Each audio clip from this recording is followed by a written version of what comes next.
再入地圖室，轉世靈童喺俄國。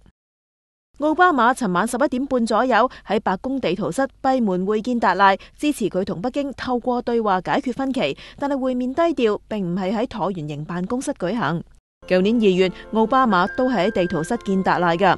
白宮話咁嘅安排顯示達賴係以宗教領袖嘅身份獲邀，而唔係政治人物。中國外交部一早已經要求奧巴馬取消會面，並且向美方提出嚴正交涉。達賴喺今個月初抵達美國，見過華府多位政要，仲喺國會山莊演說。 20th century becomes century of violence.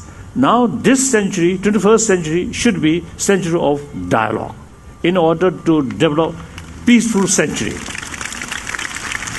最爆嘅係接受美聯社訪問嗰陣話，轉世靈童即係繼任人唔喺西藏，可能喺俄羅斯某個地區。75歲嘅達賴年初已經宣布退位，由43歲嘅洛桑桑蓋做流亡政府新總理。